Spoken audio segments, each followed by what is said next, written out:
ਵਾਹਿਗੁਰੂ ਸਾਹਿਬ ਜੀ। ਇੱਕ ਓੰਕਾਰ ਸਤਿਗੁਰ ਪ੍ਰਸਾਦ। ਸ੍ਰੀ ਨਾਨਕ ਅੰਗਦ ਗੁਰੂ ਅਮਰਦਾਸ ਪਦ ਬੰਦ। ਰਾਮਦਾਸ ਅਰਜਨ ਗੁਰੂ ਬਰ ਸ੍ਰੀ ਹਰਿ ਗੋਬਿੰਦ। ਹਰੀ ਰਾਏ ਹਰਿ ਕ੍ਰਿਸ਼ਨ ਗੁਰ ਤੇਗ ਬਹਾਦਰ ਚੰਦ। ਦਸਵੇਂ ਗੋਬਿੰਦ ਸਿੰਘ ਗੁਰੂ ਨਮੋ ਚਰਨ ਅਰਬਿੰਦ। ਜਿਸ ਮੈਂ ਹੈ ਅੰਮ੍ਰਿਤ ਗਿਆਨ ਹੈ ਮਾਣਕ ਭਗਤ ਵੈਰਾਗ। ਸ੍ਰੀ ਗੁਰੂ ਗ੍ਰੰਥ ਸਾਹਿਬ ਉद्धਦ ਬੰਦੋਂ ਕਰ ਅਨੁਰਾਗ। ਸ੍ਰੀ ਗੁਰ ਸ਼ਬਦ ਕਮਾਏ ਜਨ ਜੀਤੇ ਪੰਚ ਵਿਕਾਰ। ਤੈਨ ਸੰਤਨ ਕੋ ਬੰਦਨਾ ਸਿਰ ਚਰਨਨ ਪਰ ਧਾਰ। ਏਕੰਕਾਰ ਸਤਿਗੁਰੂ ਤੇ ਪ੍ਰਸਾਦ ਸਚ ਹੋਏ। ਵਾਹਿਗੁਰੂ ਜੀ ਕੀ ਫਤਿਹ। ਬਿਘਨ ਬਿਨਾਸਨ ਸੋਏ। ਵਾਹਿਗੁਰੂ ਜੀ ਕਾ ਖਾਲਸਾ ਵਾਹਿਗੁਰੂ ਜੀ ਕੀ ਫਤਿਹ। ਗਰੀਬ ਨਵਾਜ ਚਬਰ ਤਖਤ ਦੇ ਮਾਲਕ ਜੁਗੋ ਜੁਗ ਅਟਲ ਦਸਾਂ ਪਾਤਸ਼ਾਹੀਆਂ ਦੀ ਆਤਮਿਕ ਜੋਤ। ਧੰਨ ਧੰਨ ਸ੍ਰੀ ਗੁਰੂ ਗ੍ਰੰਥ ਸਾਹਿਬ ਜੀ ਮਹਾਰਾਜ। ਗੁਰੂ ਪਾਤਸ਼ਾਹ ਜੀ ਦੀ ਕਿਰਪਾ ਬਖਸ਼ਿਸ਼ ਹੋਈ ਹੈ ਜੋ ਸਤਿਗੁਰੂ ਜੀ ਨੇ ਆਪਾਂ ਨੂੰ ਹਰ ਰੋਜ਼ ਦੀ ਤਰ੍ਹਾਂ ਸ਼ਾਮ ਦੇ ਸਮੇਂ ਆਪਣੇ ਪਾਵਨ ਦਰਬਾਰ ਦੀ ਹਾਜ਼ਰੀ ਔਰ ਸਤਸੰਗ ਘੜੀਆਂ ਬਖਸ਼ਿਸ਼ ਕੀਤੀਆਂ ਹਨ। ਆਓ ਸਤਿਗੁਰੂ ਪਾਤਸ਼ਾਹ ਮਹਾਰਾਜ ਜੀ ਦੇ ਦਰਬਾਰ ਦੀ ਮਰਜ਼ਾਦਾ ਦੇ ਅਨੁਸਾਰ ਜੋ ਇਤਿਹਾਸ ਦੀ ਕਥਾ ਦਾ ਸਮਾਂ ਹੈ, ਬਹੁਤ ਹੀ ਸਤਿਕਾਰਯੋਗ ਤ੍ਰੇਹਣ ਵੰਸ਼ ਵਿੱਚੋਂ ਸ਼੍ਰੀਮਾਨ ਕਵੀ ਸੰਤ ਰੇਣ ਪ੍ਰੇਮ ਸਿੰਘ ਜੀ ਉਹਨਾਂ ਦੁਆਰਾ ਰਚਿਤ ਦਸਾਂ ਪਾਤਸ਼ਾਹੀਆਂ ਦਾ ਇਤਿਹਾਸ ਸ੍ਰੀ ਗੁਰਪੁਰ ਪ੍ਰਕਾਸ਼ ਗ੍ਰੰਥ, ਜਿਸ ਦੀ ਲੜੀਵਾਰ ਜੋ ਕਥਾ ਚੱਲ ਰਹੀ ਹੈ, ਸਰਵਣ ਕਰਕੇ ਮਾਈ ਭਾਈ ਲਾਹੇ ਪ੍ਰਾਪਤ ਕਰ ਰਹੇ ਹਨ। ਲੜੀ ਤਹਿਤ ਕੱਲ ਆਪਾਂ ਇਹ ਇਤਿਹਾਸ ਪੜ੍ਹਿਆ ਸੁਣਿਆ ਕਿ ਧੰਨ ਸ੍ਰੀ ਗੁਰੂ ਅਰਜਨ ਦੇਵ ਜੀ ਮਹਾਰਾਜ, ਜਿਨ੍ਹਾਂ ਦਾ ਜੀਵਨ ਪ੍ਰਸੰਗ ਗੁਰਤਾ ਗੱਦੀ ਤੋਂ ਲੈ ਕਰਕੇ ਜੋ ਸ਼ੁਰੂਆਤ ਹੋਈ, ਆਰੰਭਤਾ ਹੋਈ, ਪਹਿਲਾਂ ਮੰਗਲ ਆਏ, ਫਿਰ ਗੁਰੂ ਅਰਜਨ ਦੇਵ ਪਾਤਸ਼ਾਹ ਮਹਾਰਾਜ ਜੀ ਦੀ ਔਰ ਦਰਬਾਰ ਦੀ ਜਿਹੜੀ ਨਿੱਤ ਦੀ ਕਿਰਿਆ ਹੈ ਉਹ ਕੀ ਹੈ, ਰੋਜ਼ ਦੀ ਮਰਜ਼ਾਦਾ ਉਹ ਦੱਸੀ। ਉਪਰੰਤ ਦੇਸ਼ਾਂ ਵਿਦੇਸ਼ਾਂ ਤੋਂ ਜਿਹਨੂੰ ਵੀ ਪਤਾ ਲੱਗ ਰਿਹਾ ਹੈ ਗੁਰੂ ਸਾਹਿਬ ਜੀ ਦੇ ਦਰਸ਼ਨ ਕਰਨ ਵਾਸਤੇ ਆ ਰਹੇ ਹੈ। ਭਾਈ ਸਾਹਿਬ ਭਾਈ ਗੁਰਦਾਸ ਜੀ ਆਗਰੇ ਤੋਂ ਸੰਗਤਾਂ ਨੂੰ ਲੈ ਕੇ ਪਹੁੰਚੇ ਹੈ ਤੇ ਅੱਗੇ ਬਿਆਸਾ ਦਰਿਆ ਤੇ ਬਹੁਤ ਡੂੰਘਾ ਪਾਣੀ ਚੱਲ ਰਿਹਾ ਹੈ। ਉਸ ਸਮੇਂ ਗੁਰ ਕਾ ਬਚਨ ਬਸੈ ਜੀਅ ਨਾਲੇ, ਜਲ ਨਹੀਂ ਡੂਬੈ ਤਸਕਰ ਨਹੀਂ ਲੇਵੈ, ਭਾਹੇ ਨ ਸਕੈ ਜਾਲੇ। ਸ਼ਬਦ ਪੜ੍ਹਦਿਆਂ ਹੋਇਆਂ ਬਿਆਸ ਦਰਿਆ ਪਾਰ ਕਰਕੇ ਗੋਇੰਦਵਾਲ ਸਾਹਿਬ ਆ ਕੇ ਪੜਾਅ ਕੀਤਾ। ਅਕਸਰ ਹੀ ਜਿੰਨੇ ਵੀ ਇੱਥੋਂ ਦੀ ਰਾਹੀ ਪਾਂਧੀ ਹੁੰਦੇ ਸਨ, ਦਿੱਲੀ ਤੋਂ ਲਾਹੌਰ ਜਾਣ ਵਾਲੇ ਵੀ, ਉਹ ਵੀ ਇੱਥੇ ਪੱਤਣ ਸੀ ਤੇ ਗੋਇੰਦਵਾਲ ਸਾਹਿਬ ਆ ਕੇ ਹੀ ਆਪਣਾ ਪੜਾਅ ਜਿਹੜਾ ਹੈ ਕਰਦੇ ਹੁੰਦੇ ਸਨ। ਆਓ ਭਾਈ ਸਾਹਿਬ ਭਾਈ ਗੁਰਦਾਸ ਜੀ ਔਰ ਹੋਰ ਸੰਗਤਾਂ ਨੇ ਹੁਣ ਇੱਥੇ ਗੋਇੰਦਵਾਲ ਸਾਹਿਬ ਜਿਹੜੀ ਰਾਤ ਕੱਟੀ ਹੈ, ਇੱਥੋਂ ਅੱਗੇ ਫਿਰ ਸਤਿਗੁਰੂ ਪਾਤਸ਼ਾਹ ਮਹਾਰਾਜ ਜੀ ਦੇ ਦਰਸ਼ਨ ਕੀਤੇ। ਪ੍ਰੇਮ ਸਹਿਤ ਅਗਲਾ ਇਤਿਹਾਸ ਸਰਵਣ ਕਰੀਏ ਜੀ। ਸਤਨਾਮ ਸ੍ਰੀ ਵਾਹਿਗੁਰੂ ਸਾਹਿਬ ਜੀ। ਪ੍ਰਾਤ ਉੱਠੇ ਬਾਪੀ ਇਸ਼ਨਾਨੇ, ਸਵੇਰ ਵੇਲੇ ਉੱਠੇ ਹਨ, ਬੌਲੀ ਸਾਹਿਬ ਦਾ ਇਸ਼ਨਾਨ ਕੀਤਾ। ਪਿਤ ਭਰਾਤਾ ਸੁਤ ਮੋਹਿਨ ਮਿਲਾਨੇ, ਇਉਂ ਫਿਰ ਪਿਤ ਭਰਾਤਾ ਪਿਤਾ ਦੇ ਭਰਾ ਦੇ ਪੁੱਤਰ, ਭਾਵ ਜੋ ਰਿਸ਼ਤੇ ਵਿੱਚੋਂ ਸ੍ਰੀ ਗੁਰੂ ਅਮਰਦਾਸ ਮਹਾਰਾਜ ਭਾਈ ਗੁਰਦਾਸ ਜੀ ਦੇ ਤਾਇਆ ਜੀ ਲੱਗਦੇ ਸਨ। ਪਿਤ ਭਰਾਤਾ, ਪਿਤਾ ਦੇ ਭਰਾਤਾ ਅੱਗੇ ਸੁੱਤ, ਭਾਵ ਪਿਤਾ ਦੇ ਭਰਾ ਦੇ ਪੁੱਤਰ। ਇਹ ਜਦੋਂ ਕਾਵਿ ਰਚਨਾ ਹੁੰਦੀ ਹੈ ਫਿਰ ਇਸੇ ਤਰ੍ਹਾਂ ਪੰਗਤੀ ਨੂੰ ਬਣਾਇਆ ਜਾਂਦਾ ਹੈ। ਮੋਹਨ ਮਿਲਾਨੇ, ਤੇ ਉਹ ਬਾਬਾ ਮੋਹਨ ਜੀ ਨੂੰ ਵੀ ਮਿਲੇ ਹਨ। ਚਤਰਥ ਗੁਰ ਤਨ ਜੈਸ ਤਜਾਇਓ, ਚੌਥੇ ਪਾਤਸ਼ਾਹ ਸ੍ਰੀ ਗੁਰੂ ਰਾਮਦਾਸ ਮਹਾਰਾਜ ਜੀ ਨੇ ਜਿਸ ਤਰ੍ਹਾਂ ਸਰੀਰ ਛੱਡਿਆ, ਸ੍ਰੀ ਅਰਜਨ ਨਿਜ ਥਲ ਠਹਿਰਾਇਓ, ਤੇ ਆਪਣੀ ਜਗ੍ਹਾ ਤੇ ਸ੍ਰੀ ਗੁਰੂ ਅਰਜਨ ਦੇਵ ਪਾਤਸ਼ਾਹ ਮਹਾਰਾਜ ਜੀ ਨੂੰ ਬਿਠਾਇਆ। ਆਸ ਪ੍ਰਸੰਗ ਸੁਨ ਕਰ ਤਬ ਕਾਨ, ਬਾਬਾ ਮੋਹਨ ਜੀ ਤੋਂ ਸੰਗਤਾਂ ਨੇ ਸਾਰਾ ਪ੍ਰਸੰਗ ਇੱਥੇ ਕੰਨੀ ਸੁਣਿਆ ਹੈ। ਕੀਨ ਸੁਧਾ ਸਰ ਕੋ ਪ੍ਰਸਥਾਨ, ਤੇ ਫਿਰ ਸ੍ਰੀ ਅੰਮ੍ਰਿਤਸਰ ਸਾਹਿਬ ਨੂੰ ਚਾਲੇ ਪਾਏ ਹਨ।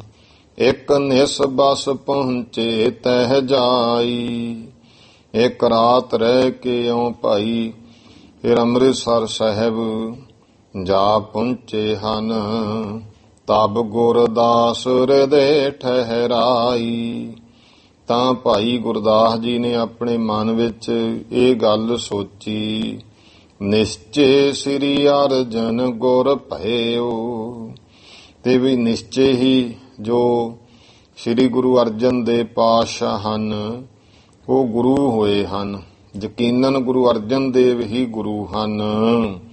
ਤਉ ਮਨੋਰਥ ਐਸੇ ਲਇਓ, ਫਿਰ ਵੀ ਮਨ ਦੇ ਵਿੱਚ ਐਸਾ ਮਨੋਰਥ ਭਾਈ ਸਾਹਿਬ ਜੀ ਨੇ ਲਿਆ ਹੈ। ਨਦੀ ਪਾਰ ਜਸ ਭੇ ਹਮ ਸਭ ਹੈ, ਜਿਵੇਂ ਅਸੀਂ ਸਾਰੇ ਨਦੀ ਤੋਂ ਪਾਰ ਹੋਏ ਹਨ।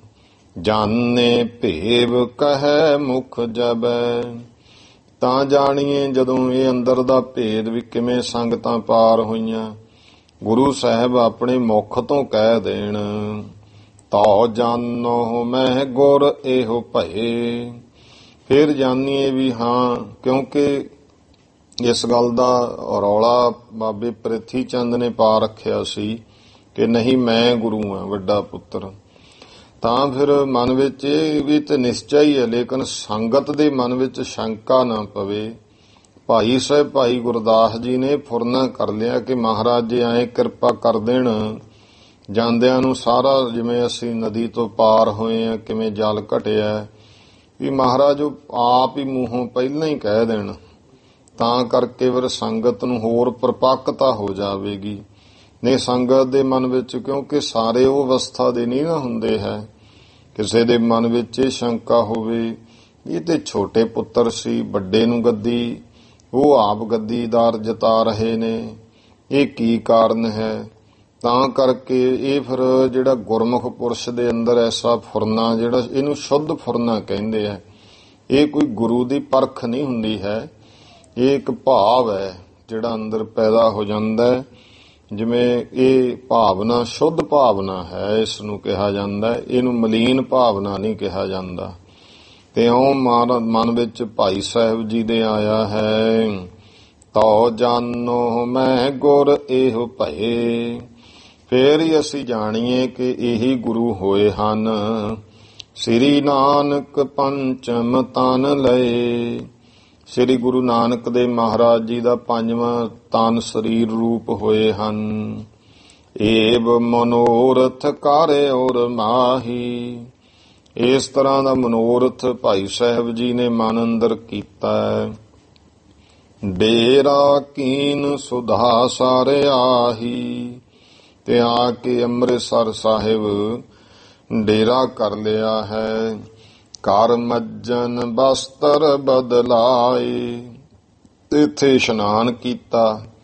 ਸਾਰੀਆਂ ਸੰਗਤਾਂ ਨੇ ਵੀ ਇਸ਼ਨਾਨ ਕੀਤਾ ਤੇ ਰਸਤੇ 'ਚ ਤੁਰ ਕੇ ਆਏ ਨੇ, ਇਸ ਕਰਕੇ ਬਸਤਰ ਬਦਲੇ ਹਨ।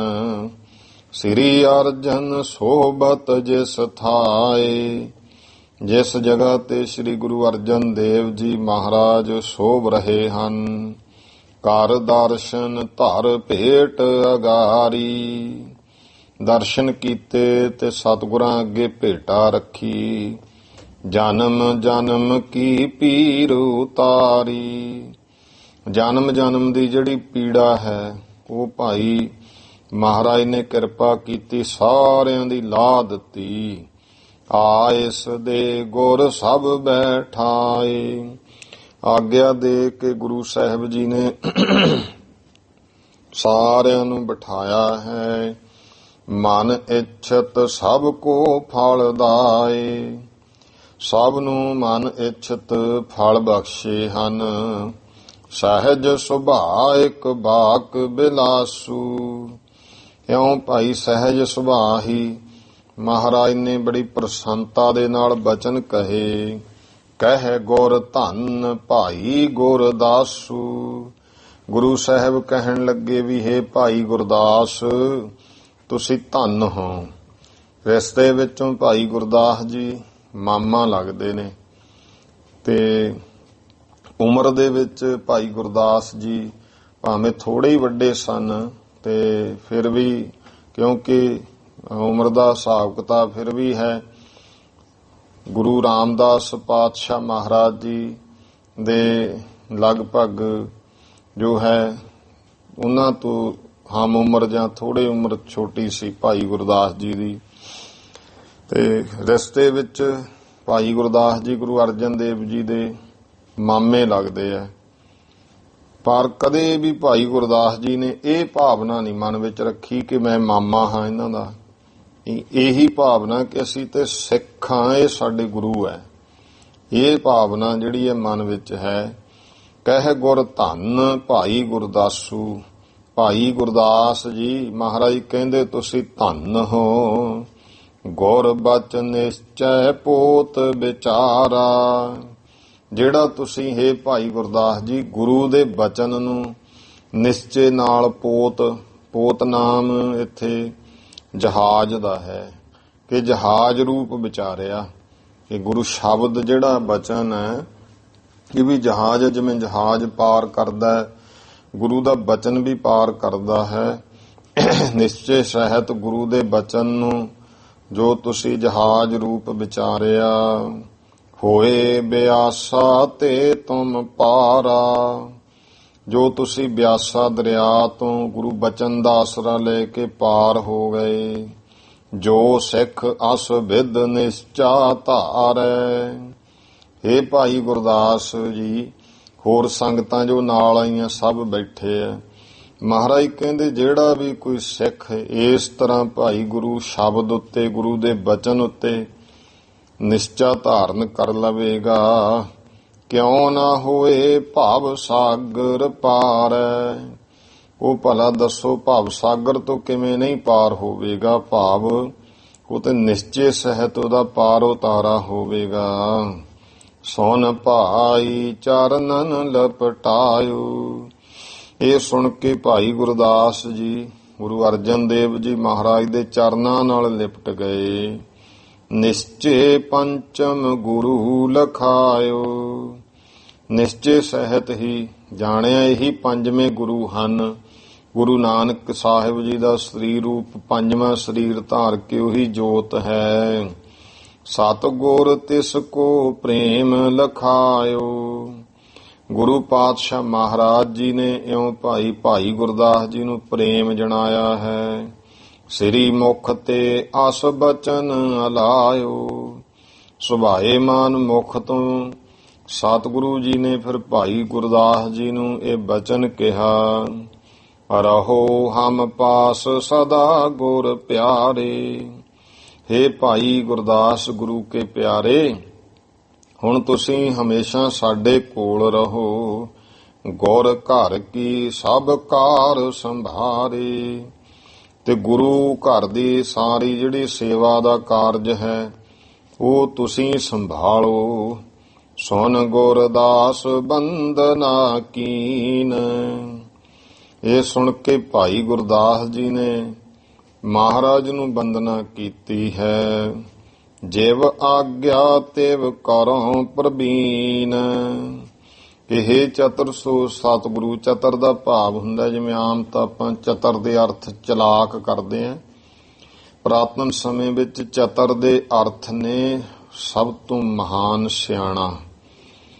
ਪ੍ਰਬੀਨ ਦੇ ਅਰਥ ਵੀ ਹੈ ਜਿਹੜਾ ਬੁੱਧ ਕਰਕੇ, ਮਨ ਬੁੱਧ ਕਰਕੇ ਸਭ ਤੋਂ ਜਿਹਦੇ ਅੰਦਰ ਸਿਆਣਪ ਹੈ।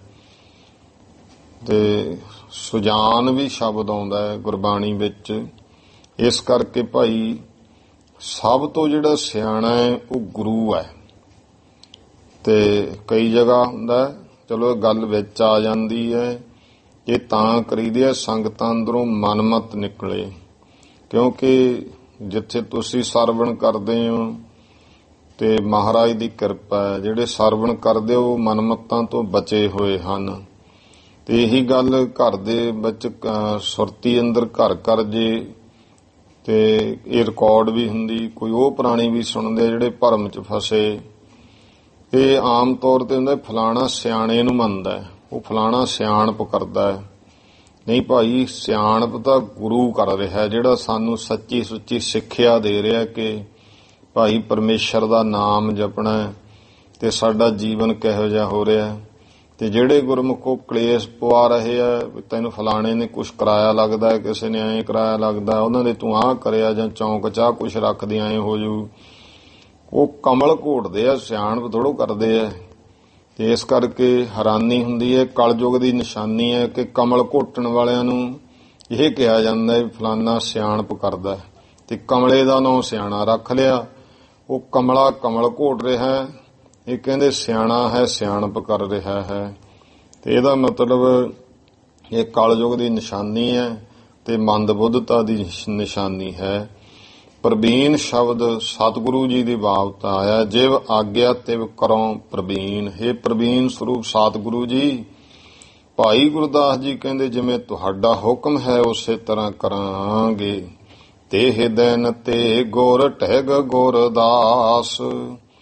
ਉਸ ਦਿਨ ਤੋਂ ਫਿਰ ਗੁਰੂ ਸਾਹਿਬ ਜੀ ਦੇ ਕੋਲ ਹੀ ਭਾਈ ਗੁਰਦਾਸ ਜੀ ਕਰਨ ਲੱਗਿਓ ਸੇਵਾ ਸੁਖ ਰਾਸ। ਜੋ ਭਾਈ ਸੁੱਖਾਂ ਦੀ ਰਾਸ ਹੈ ਸੇਵਾ ਗੁਰੂ ਕੀ, ਭਾਈ ਗੁਰਦਾਸ ਜੀ ਕਰਨ ਲੱਗੇ। ਅਸ ਬਿਦ ਗੁਰ ਪੰਚਮ ਸੁਖ ਦਾਈ। ਇਸ ਤਰ੍ਹਾਂ ਭਾਈ ਸੁੱਖਾਂ ਦੇ ਦਾਤੇ ਪੰਜਵੇਂ ਪਾਤਸ਼ਾਹ ਸਤਿਗੁਰੂ ਜੀ ਸਭ ਬਿਦ ਸਿੱਖਨ ਮੁਕਤ ਕਰਾਈ। ਸਾਰੇ ਤਰ੍ਹਾਂ ਕਰਕੇ ਹੀ ਸਿੱਖਾਂ ਦੀ ਮਹਾਰਾਜ ਮੁਕਤੀ ਕਰ ਰਹੇ ਹਨ। ਇਤ ਸ੍ਰੀ ਗੁਰਪੁਰ ਪ੍ਰਕਾਸ਼ ਗ੍ਰੰਥ, ਜੋ ਇੱਥੇ ਤੱਕ ਸ੍ਰੀ ਗੁਰਪੁਰ ਪ੍ਰਕਾਸ਼ ਗ੍ਰੰਥ ਪੰਚਮ ਮਹੱਲੇ, ਪੰਜਵੇਂ ਮਹੱਲੇ ਦੇ ਪ੍ਰਸੰਗ ਹੈ। ਸ੍ਰੀ ਗੁਰੂ ਅਰਜਨ ਦੇਵ ਜੀ ਨਿਤ ਆਚਰਣ ਔਰ ਭਾਈ ਗੁਰਦਾਸ ਮਿਲਨ ਪ੍ਰਸੰਗ ਵਰਣਨ। ਜੋ ਰੋਜ਼ ਦਾ ਆਚਰਣ ਮਰਜ਼ਾਦਾ ਹੈ ਉਹ, ਤੇ ਭਾਈ ਗੁਰਦਾਸ ਜੀ ਦਾ ਆ ਕੇ ਮਿਲਣਾ ਮਹਾਰਾਜ ਨੂੰ, ਇਹ ਪ੍ਰਸੰਗ ਵਰਣਨ ਕੀਤਾ। ਨਾਮ ਪ੍ਰਥਮ ਮੰਦਰ ਹੈ। ਇਹ ਭਾਈ ਪੰਜਵੇਂ ਮਹੱਲੇ ਦੇ ਪਹਿਲੇ ਘਰ ਦਾ ਪ੍ਰਸੰਗ ਹੈ। ਦੋਹਰਾ ਅੱਗੇ ਦੂਜੇ ਘਰ ਦਾ ਪ੍ਰਸੰਗ ਸ਼ੁਰੂ ਕਰਦੇ ਹਨ। ਸ੍ਰੀ ਅਰਜਨ ਜੀ ਗੁਰ ਭਏ ਪਰ ਉਪਕਾਰੀ ਪੀਨ। ਸ੍ਰੀ ਗੁਰੂ ਅਰਜਨ ਦੇਵ ਮਹਾਰਾਜ ਜੀ ਇਉਂ ਭਾਈ ਪਰਉਪਕਾਰੀ ਗੁਰੂ ਹੋਏ। ਪੀਨ ਦਾ ਅਰਥ ਹੈ ਵੱਡੇ, ਬਹੁਤ ਵੱਡੇ ਪਰਉਪਕਾਰੀ ਗੁਰੂ ਹੋਏ। ਕਰੈ ਉਦਾਹਰਨ ਅਨਕ ਹੀ, ਦੇ ਉਪਦੇਸ਼ ਪ੍ਰਬੀਨ। ਇਉਂ ਪ੍ਰਬੀਨ ਸਤਿਗੁਰੂ ਜੀ ਅਨੇਕਾਂ ਦਾ ਹੀ ਉਪਦੇਸ਼ ਦੇ ਕੇ ਉਧਾਰ ਕਰ ਰਹੇ ਹਨ। ਚੌਪਈ ਬਚਨ ਪਿਤਾ ਕੇ ਸਿਮਰਨ ਕਰੇ। ਪਿਤਾ ਸ੍ਰੀ ਗੁਰੂ ਰਾਮਦਾਸ ਜੀ ਦੇ ਉਹਨਾਂ ਬਚਨਾਂ ਨੂੰ ਫਿਰ ਚੇਤੇ ਕੀਤਾ ਹੈ। ਤੀਰਥ ਸਿਰਜਨ ਇੱਛਾ ਧਰੇ। ਕਿਹਾ ਸੀ ਕਿ ਇਹ ਪੁੱਤਰ, ਇਹ ਅੰਮ੍ਰਿਤ ਸਰੋਵਰ ਦੀ ਕਾਰ ਸੇਵਾ ਤੁਸੀਂ ਸੰਪੂਰਨ ਕਰਨੀ ਹੈ। ਇਹ ਸਾਡਾ ਸਰੀਰ ਹੈ। ਉਹ ਫਿਰ ਭਾਈ ਤੀਰਥ ਸਿਰਜਣ ਵਾਸਤੇ ਹੁਣ ਮਹਾਰਾਜ ਨੇ ਇੱਛਾ ਧਾਰੀ ਹੈ। ਇੱਕ ਦਿਨ ਬੈਠੇ ਸਭਾ ਮਝਾਰੀ। ਇੱਕ ਦਿਨ ਪੰਜਵੇਂ ਪਾਤਸ਼ਾਹ ਦੀਵਾਨ ਦੇ ਵਿੱਚ ਬੈਠੇ ਹਨ। ਸਭਨ ਸੁਨਾਵਤ ਗਿਰਾ ਉਚਾਰੀ। ਤੇ ਸਾਰਿਆਂ ਨੂੰ ਸੁਣਾ ਕਰਕੇ ਮਹਾਰਾਜ ਨੇ ਬਚਨ ਕਹੇ, ਸਿੱਖ ਧਰਮ ਹੈ ਪਰਉਪਕਾਰੀ। ਭਾਈ ਇਹ ਜੋ ਗੁਰੂ ਨਾਨਕ ਦੇਵ ਪਾਤਸ਼ਾਹ ਦਾ ਸਿੱਖ ਧਰਮ ਹੈ, ਇਹ ਪਰਉਪਕਾਰੀ ਧਰਮ ਹੈ। ਇਸ ਸਮ ਅਪਰ ਨ ਪੁੰਨ ਉਦਾਰੀ। ਤੇ ਇਹਦੇ ਵਰਗਾ ਕੋਈ ਹੋਰ ਜਿਹੜਾ ਹੈ, ਪਰਉਪਕਾਰਤਾ ਦੇ ਵਰਗਾ ਕੋਈ ਮਹਾਨ ਹੋਰ ਪੁੰਨ ਨਹੀਂ। ਜੇ ਉਪਕਾਰ ਕਰਤ ਨਿਤ ਰਹੈ। ਜਿਹੜਾ ਕੋਈ ਵੀ ਭਾਈ ਹਮੇਸ਼ਾ ਉਪਕਾਰ ਪਰਉਪਕਾਰ ਕਰਦਾ ਰਹਿੰਦਾ, ਸੇਉ ਨਿਰੰਤਰ ਪਦ ਵੱਡ ਲਹੈ।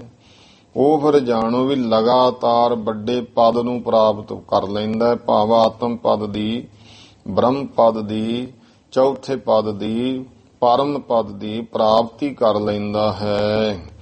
ਅਨਕ ਰੀਤ ਕੇ ਪਰ ਉਪਕਾਰ।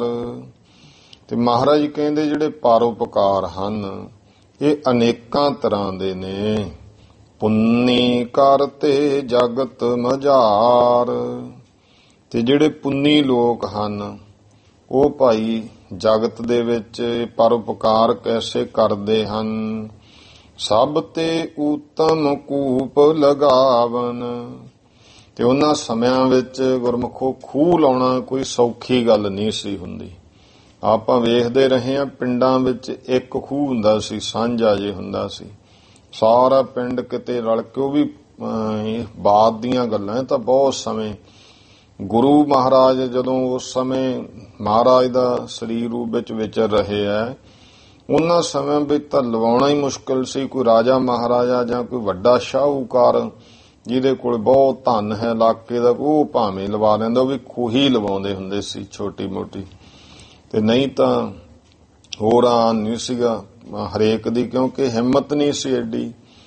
ਤੇ ਮਹਾਰਾਜ ਕਹਿੰਦੇ ਭਾਈ ਇਸ ਕਰਕੇ ਬਹੁਤ ਪਰਉਪਕਾਰ ਨੇ, ਅਨੇਕਾਂ ਤਰ੍ਹਾਂ ਦੇ ਨੇ। ਸਭ ਤੇ ਉੱਤਮ ਕੂਪ ਲਗਾਵਨ। ਸਾਰਿਆਂ ਤੋਂ ਉੱਤਮ ਦੇਖੋ ਹੈ ਕਿ ਕੋਈ ਖੂਹ ਲਵਾਉਂਦਾ ਹੈ। ਪ੍ਰਾਨੀ ਅਨਕ ਕਰਹਿ ਸੁਖ ਪਾਵਨ। ਜਿੱਥੋਂ ਅਨੇਕਾਂ ਪ੍ਰਾਨੀ ਜਲ ਲੈਂਦੇ ਐ ਤੇ ਸੁਖ ਪਾਉਂਦੇ ਹਨ। ਇਸ ਤੇ ਉੱਤਮ ਸਿਰਜਨ ਤਾਲਾ। ਪਰ ਖੂਹ ਵਿੱਚੋਂ ਵੀ ਪਾਣੀ ਜਿਹੜਾ ਹੈ ਉਹ ਗੁਰਮੁਖੋਂ ਕੱਢਣਾ ਪੈਣਾ, ਤੇ ਫਿਰ ਉਹਦੇ ਵਾਸਤੇ ਵੀ ਉਦਮ।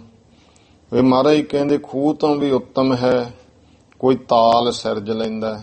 ਕਿਸੇ ਜਗ੍ਹਾ ਤੇ ਕੋਈ ਤਲਾਅ ਪਟਾ ਦਿੰਦੇ ਹਨ। ਨਰ ਪਸ ਪੰਛੀ ਸੁਖ ਲਹਿ ਜਾਲਾ। ਕਿਉਂਕਿ ਖੂਹ ਤੋਂ ਹੁਣ ਕੋਈ ਨਾ ਤਾਂ ਪੰਛੀ ਪਾਣੀ ਪੀ ਸਕਦਾ ਖੂਹ ਚੋਂ, ਨਾ ਕੋਈ ਪਸ਼ੂ।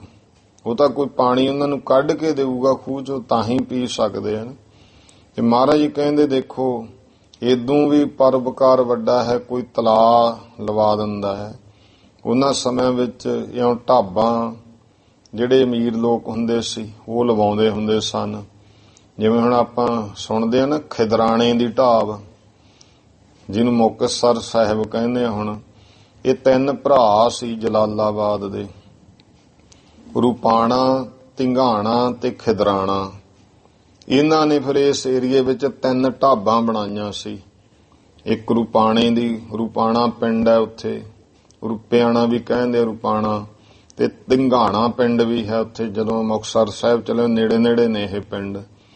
ਇੱਕ ਵਾਰ ਅਸੀਂ ਉਹ ਰੁਪਾਣੇ ਗਏ ਸੀ ਕੀਰਤਨ ਕਰਨ, ਉਦੋਂ ਫਿਰ ਉੱਥੇ ਗੁਰਮੁਖਾਂ ਨੇ ਸਾਰੀ ਗੱਲ ਦੱਸੀ ਸੀ। ਤੇ ਫਿਰ ਖਦਰਾਣੇ ਦੀ ਢਾਬ ਤੇ ਬਹੁਤ ਮਸ਼ਹੂਰ ਹੈ ਉਹ। ਫਿਰ ਇਹ 3 ਢਾਬਾਂ ਇਹਨਾਂ ਭਰਾਵਾਂ ਨੇ ਬਣਾਈਆਂ ਸੀ ਤੇ ਉਹਨਾਂ ਦੇ ਨਾਂ ਤੇ ਫਿਰ ਇਹ ਨਗਰ ਬਸੇ। ਤੇ ਉਸ ਸਮੇਂ ਜਦੋਂ 10ਵੇਂ ਪਾਤਸ਼ਾਹ ਗਏ ਆ, ਇਹ 2 ਢਾਬਾਂ ਸੁੱਕੀਆਂ ਸੀ, ਰੁਪਾਣੇ ਵਾਲੀ ਤੇ ਧਿੰਗਾਣੇ ਵਾਲੀ। ਜਿਹੜਾ ਖਦਰਾਣੇ ਦੀ ਢਾਬ ਸੀ ਇਹਦੇ ਵਿੱਚ ਪਾਣੀ ਸੀਗਾ। ਇਹ ਫਿਰ ਜਦੋਂ 3 ਢਾਬਾਂ ਸੀ, ਉਹਨਾਂ ਦੇ ਨਾਂ ਤੇ, 3 ਭਰਾਵਾਂ ਦੇ ਨਾਂ ਤੇ ਵੀ ਆਹ ਖਦਰਾਣੇ ਦੀ ਢਾਬ ਹੈ, ਆਹ ਰੁਪਾਣੇ ਦੀ ਹੈ, ਉਹ ਨਾਂ ਸੀ ਇਹ 3 ਉਹਨਾਂ ਦੇ। ਤੇ ਹੌਲੀ ਹੌਲੀ ਫਿਰ ਦੇਖੋ ਨਗਰ ਵੱਧ ਗਏ। ਪਹਿਲਾਂ ਢਾਬਾਂ ਦੇ ਨਾਂ ਨਾਲ ਹੀ ਜਾਣਿਆ ਜਾਂਦਾ ਸੀ। ਮਹਾਰਾਜ ਕਹਿੰਦੇ ਨਰ ਪਸ਼ ਪੰਛੀ ਸੁਖ ਲੈ ਜਾਲਾ। ਜੇ ਹੁਣ ਕੋਈ ਭਾਈ ਇਸ ਤਰ੍ਹਾਂ ਢਾਬ ਕੋਈ ਤਲਾਅ ਸਿਰਜਦਾ ਹੈ, ਬਣਾਉਂਦਾ ਹੈ, ਤਾਂ ਉੱਥੋਂ ਸਾਰੇ ਨਰ ਵੀ, ਪ੍ਰਾਣੀ, ਪਸ਼ੂ ਵੀ, ਪੰਛੀ ਵੀ ਸਾਰੇ ਸੁੱਖ ਲੈ ਸਕਦੇ ਹਨ। ਇਸ ਤੇ ਉੱਤਮ ਤੀਰਥ ਹੇਤ। ਇਹ ਤੋਂ ਵੀ ਉੱਤਮ ਹੈ ਕੋਈ ਤੀਰਥ ਦੇ ਵਾਸਤੇ। ਚਾਹੋ ਦਿਸ ਤੇ ਸੋ ਭਾਨ ਕਰ ਦੇਤ। ਕਿ ਕੋਈ ਤੀਰਥ ਧਰਮ ਸਥਾਨ ਜਿੱਥੇ ਸਰੀਰਕ ਤਾਂ ਲੋੜਾਂ ਹੋਣੀਆਂ ਹੀ ਆ ਪੂਰੀਆਂ, ਜਿੱਥੇ ਗੁਰਮੁਖੋ ਆਤਮਿਕ ਤੌਰ ਤੇ ਵੀ ਜੀਵ ਦਾ ਭਲਾ ਹੋਵੇ। ਪਹਿਲੇ ਸਮਿਆਂ ਦੇ ਵਿੱਚ ਇਹ ਜਿਹੜਾ ਸ੍ਰੀ ਅੰਮ੍ਰਿਤ ਸਰੋਵਰ ਹੈ, ਇੱਥੇ ਵੀ ਵੱਖ-ਵੱਖ ਢਾਬ, ਇਹਦੇ ਤੇ ਵੀ ਇੱਕ ਸਾਈਡ ਹੁੰਦੀ ਐਸੀ ਜਿੱਥੇ ਘੋੜਿਆਂ ਨੂੰ ਜਲ ਛਕਾਇਆ ਜਾਂਦਾ ਹੁੰਦਾ ਸੀ। ਕਿ ਇੱਥੋਂ ਬਹੁਤ ਪੁਰਾਤਨ ਸਮੇਂ ਸਿੰਘਾਂ ਦੇ ਘੋੜੇ, ਫਿਰ ਉਹ ਜਿਵੇਂ ਹੁਣ ਦੁੱਖ ਭੰਜਣੀ ਬੇਰੀ ਹੈ, ਉਧਰ ਇਸ਼ਨਾਨ ਕਰਦੀਆਂ ਸੰਗਤਾਂ। ਕਈ ਵੇਰੇ ਹੁੰਦਾ ਨਾ ਜੀ ਕਿ ਆਹ ਫਲਾਣੇ ਇੱਕ ਪਾਸੇ ਕਿਉਂ ਇਸ਼ਨਾਨ ਕਰਦੇ ਆ ਸਰੋਵਰ, ਤਾਂ ਉਹ ਸਾਰਾ ਇੱਕ ਹੀ ਵੰਡ ਕੀਤੀ ਹੋਈ ਸੀ ਕਿ ਇੱਥੇ ਸੰਗਤਾਂ ਨੇ ਇਸ਼ਨਾਨ ਕਰਨਾ, ਇੱਧਰ ਦੀ ਤੁਸੀਂ ਭਾਈ ਘੋੜਿਆਂ ਨੂੰ ਜਲ ਛਕਾ ਸਕਦੇ ਹੋ। ਪਰ ਉਹ ਜਿਹੜੀ ਹੁਣ ਢਾਬ ਪੁਰਾਤਨ ਸਮੇਂ ਹੁੰਦੀ ਸੀ, ਢਾਬਾਂ ਹੁੰਦੀਆਂ ਸੀ, ਜਗ੍ਹਾ ਨੀਵੀਂ ਪਟਾ ਦੇਣੀ ਕੱਚੀ, ਤੇ ਉਹ ਫਿਰ ਜਦੋਂ ਕੋਈ ਮੀਂਹ ਵਾਰ ਹੁੰਦੇ ਸੀ ਧਰਾਲਾਂ ਪੈ ਜਾਣੀਆਂ ਜਾਂ ਤਿਲਕਣ ਵੀ ਹੋ ਸਕਦੀ ਹੈ। ਇਸ ਕਰਕੇ ਉਹ ਮਹਾਰਾਜ ਕਹਿੰਦੇ ਕਿ ਇਦੋਂ ਵੀ ਉੱਤਮ ਹੈ ਕੋਈ ਤੀਰਥ ਇਸ਼ਨਾਨ ਵਾਸਤੇ, ਜਿੱਥੇ ਤੀਰਥ ਬਣਾਇਆ ਤੇ ਸਰੋਵਰ ਤੇ ਪਟਾ ਲਿਆ।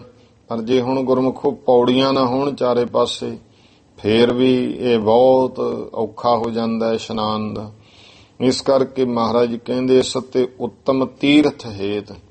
ਇਹ ਤੋਂ ਵੀ ਉੱਤਮ ਹੈ ਆਤਮਿਕ ਤੌਰ ਤੇ ਵੀ ਭਲਾ ਹੋਵੇ ਤਾਂ ਤੀਰਥ ਦੇ ਵਾਸਤੇ। ਚਾਹੋ ਦਿਸ ਤੇ ਸੋ ਪਾਨ ਕਰ ਦੇਤ। ਸੋ ਪਾਨ ਦਾ ਭਾਵ ਹੈ ਪੌੜੀਆਂ, ਚਾਰੇ ਪਾਸਿਆਂ ਤੋਂ ਕੋਈ ਪੌੜੀਆਂ ਬਣਾ ਦੇਵੇ। ਕਰਹਿ ਇਸ਼ਨਾਨ ਦਾਨ ਤਹਿ ਆਏ। ਤਾਂ ਕਿ ਉੱਥੇ ਜਿੰਨੇ ਵੀ ਕੋਈ ਪ੍ਰਾਣੀ ਆਉਣ ਇਸ਼ਨਾਨ ਕਰਨ, ਦਾਨ ਕਰਨ, ਤਿਸ ਕੋ ਫਲ ਬੜ ਆਨੰਦ ਪਾਏ। ਉਹਨੂੰ ਭਾਈ ਵੱਡੇ ਫਲ ਦੀ ਪ੍ਰਾਪਤੀ ਤੇ ਆਨੰਦ ਦੀ ਪ੍ਰਾਪਤੀ ਹੁੰਦੀ ਹੈ। ਤੀਰਥ ਮਹਿ ਤੀਰਥ ਗੁਰ ਕੇਰਾ। ਫਿਰ ਤੀਰਥਾਂ ਵਿੱਚੋਂ ਵੀ ਮਹਾਰਾਜ ਕਹਿੰਦੇ ਸਾਧ ਸੰਗਤ ਜੀ ਉਹ ਤੀਰਥ ਮਹਾਨ ਹੈ ਜਿਹੜਾ ਗੁਰੂ ਦੇ ਜਿੱਥੇ ਭਾਈ ਚਰਨ ਪਏ ਨੇ, ਸਤਿਗੁਰੂ ਦੇ ਜਿਹੜਾ ਹੈ ਗੁਰੂ ਦਾ ਤੀਰਥ ਹੈ, ਆਪਣੇ ਸਤਿਗੁਰ ਦਾ ਜਿਹੜਾ ਤੀਰਥ ਹੈ, ਤੀਰਥਾਂ ਵਿੱਚੋਂ ਉਹ ਤੀਰਥ ਮਹਾ ਮਹਾਤਮ ਸਭਨ ਉਚੇਰਾ। ਉਹਦਾ ਭਾਈ ਸਾਰੇ ਤੀਰਥਾਂ ਨਾਲੋਂ ਵੱਡਾ ਮਹੱਤਵ ਹੈ। ਤੇ ਗੁਰੂ ਦੇ ਜਿੱਥੇ ਚਰਨ ਪਏ ਉਹ ਤੀਰਥ ਬਾਕੀਆਂ ਨਾਲੋਂ ਜਗਿਆਸੂ ਲਈ ਸਭ ਤੋਂ ਵੱਡਾ ਤੀਰਥ ਹੈ। ਇਸ ਕਰਕੇ ਉੱਚਾ ਤੀਰਥ ਹੈ। ਗੁਰਨ ਮਾਹੇ ਸ੍ਰੀ ਨਾਨਕ ਗੁਰੂ। ਫਿਰ ਭਾਈ ਹਰ ਇੱਕ ਦੇ ਦੇਖੋ, ਕੋਈ ਕਹੇ ਮੇਰਾ ਫਲਾਣਾ ਗੁਰੂ ਐਸੀ ਜੀ। ਮਹਾਰਾਜ ਕਹਿੰਦੇ ਵੀ ਇੱਕ ਤਾਂ ਹੁਣ ਆ ਗਈ ਪਹਿਲਾਂ ਤੀਰਥ ਦੀ ਗੱਲ ਕਿ ਤੀਰਥ ਹੋਵੇ, ਫਿਰ ਤੀਰਥਾਂ ਵਿੱਚੋਂ ਵੀ ਉਹ ਤੀਰਥ ਹੈ ਜਿਹੜਾ ਕੋਈ ਜਿਸ ਦਾ ਵੀ ਕੋਈ ਗੁਰੂ ਆ, ਉਹ ਗੁਰੂ ਦਾ ਤੀਰਥ ਉਹਦੇ ਦਾ ਉਹ ਮਹਾਨ ਹੈ। ਤਾਂ ਮਹਾਰਾਜ ਕਹਿੰਦੇ ਗੁਰਨ ਮਾਹੇ ਸ੍ਰੀ ਨਾਨਕ ਗੁਰੂ। ਤੇ ਗੁਰੂਆਂ ਵਿੱਚੋਂ ਵੀ ਭਾਈ ਜੋ ਸ੍ਰੀ ਗੁਰੂ ਨਾਨਕ ਦੇਵ ਮਹਾਰਾਜ ਹੈ, ਉਹ ਕਿਉਂਕਿ ਸਭ ਤੋਂ ਵੱਡੇ ਗੁਰੂ ਹਨ। ਬਚਨ ਸਿੰਘ ਅਗਿਆਨੈ ਟੁਰੂ।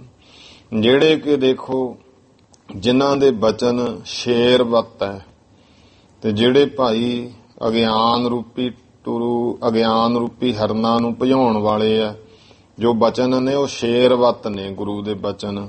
ਐਸੇ ਸ੍ਰੀ ਗੁਰੂ ਨਾਨਕ ਦੇਵ ਪਾਤਸ਼ਾਹ ਜੀ ਮਹਾਰਾਜ ਤਿਨ ਸਿੰਘਾਸਨ ਪਿਤਾ ਹਮਾਰੇ। ਸਾਧ ਸੰਗਤ ਜੀ ਦੇਖੋ, ਉਸੇ ਸ੍ਰੀ ਗੁਰੂ ਨਾਨਕ ਦੇਵ ਮਹਾਰਾਜ ਦੀ ਗੁਰਤਾ ਗੱਦੀ ਦੇ ਉੱਤੇ ਗੁਰੂ ਪੰਚਮ ਪਾਤਸ਼ਾਹ ਕਹਿੰਦੇ ਸਾਡੇ ਪਿਤਾ ਸ੍ਰੀ ਗੁਰੂ ਰਾਮਦਾਸ ਮਹਾਰਾਜ ਚੌਥੇ ਪਾਤਸ਼ਾਹ ਬਰਾਜੇ। ਤੀਰਥ ਰਚਬੇ ਤਿਨੋ ਉਚਾਰੇ। ਉਹਨਾਂ ਨੇ ਭਾਈ ਇਹ ਬਚਨ ਕੀਤਾ ਹੈ ਕਿ ਇੱਥੇ ਤੀਰਥ ਰਚਨਾ ਹੈ। ਮਹਾ ਮਹਾਤਮ ਗੁਰ ਸਰ ਕੇਰਾ। ਤੋ ਇਹ ਗੁਰੂ ਦੇ ਜਿਹੜਾ ਗੁਰੂ ਦਾ ਸਰੋਵਰ ਹੈ, ਇਹਦਾ ਤੇ ਬਹੁਤ ਵੱਡਾ ਮਹੱਤਵ ਹੈ। ਅਪਰ ਨ ਜਿਸ ਕੇ ਸਮ ਕਿਤ ਹੇਰਾ।